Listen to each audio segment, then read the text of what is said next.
बिस्मिल्लाहिर्रहमानिर्रहीम। अल्लाह ताला के फ़ज़ल करम और शुक्र के बाद आज की गुफ्तगू का आगाज़ करते हैं। मैं हूं काशिफ़ अहमद, आपकी खिदमत में आम आदमी की बात के साथ हाज़िर। बहुत बड़ी ख़बरें हैं, बहुत सारी ऐसी चीज़ें आ चुकी हैं जिनके बारे में लोग बात करते हुए रुक जाते हैं। जो एक बड़ी तलाक होने जा रही है, हो चुकी है, उसकी तस्दीक भी तकरीबन हो चुकी है, इसके हवाले से बात करेंगे। फिर ख़ावर मानिका इस वक्त कहाँ है, क्या उनका इंटरव्यू आने वाला है, इसके हवाले से बात करेंगे।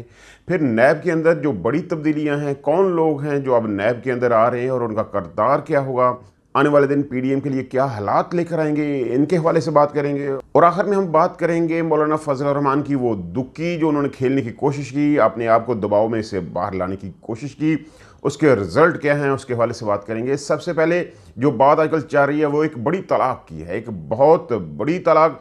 एक बड़ा ख़ानदान, सियासी ख़ानदान जिसने हमेशा रिश्ते सियासत की बुनियाद के ऊपर की है, जिसने कहा कि हम शराफत की ज़िंदगी गुजारते हैं, हम शरीफ लोग हैं, हमारे अंदर इस तरह के काम नहीं होते, जिन्होंने इमरान खान के ऊपर बहुत ज़्यादा तनकीद की कि जिससे अपना घर संभाला नहीं जाता वो मुल्क क्या संभालेगा, जिससे अपने घर का माहौल काबू में नहीं रखा जा सकता वो मुल्क क्या ठीक करेगा। उसने अपनी बीवी को तलाक दे दी, उसके बच्चे लंदन में मौजूद हैं, तो वो पाकिस्तान को कैसे ठीक करेगा। आज वही लोग अपना थूका हुआ चाटने में मजबूर हो चुके हैं।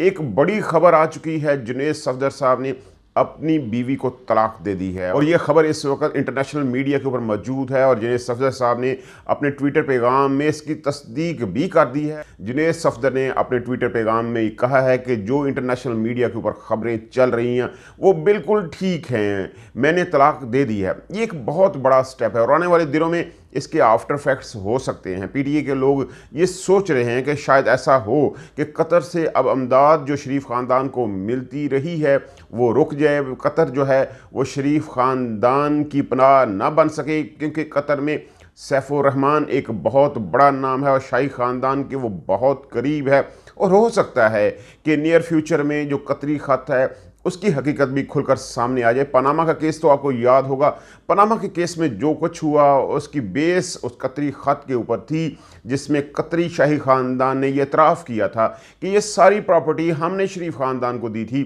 हम रिस्पॉन्सिबल हैं। उसकी वजह से मामला रुक गए थे और सुप्रीम कोर्ट को एक ब्लैक डिक्शनरी का सहारा लेना पड़ा और बेटे की तनख्वाह ना लेने पर नवाज शरीफ को नाअहल करना पड़ा। अगर ये कतरी ख़त ना होता तो बहुत बड़ा जो है वो पंडोरा बॉक्स खुल सकता था और शरीफ ख़ानदान जो है वो बहुत बड़ी मुसीबत में फंस सकता था। इसलिए कतरी ख़त बहुत अहमियत अख्तियार कर चुका है अगर ये तलाक हो चुकी है। देखिए ये पर्सनल मामला है, लेकिन जब सियासतदान अवाम में आते हैं तो उनके पर्सनल मामला उनके पर्सनल नहीं रहते। और जब आप किसी दूसरे शख्स की पर्सनल ज़िंदगी के ऊपर हिट करते हैं तब लोग आपके ऊपर भी हिट करेंगे। आप शीशे के घर में रहकर दूसरों के ऊपर तनकीद नहीं कर सकते।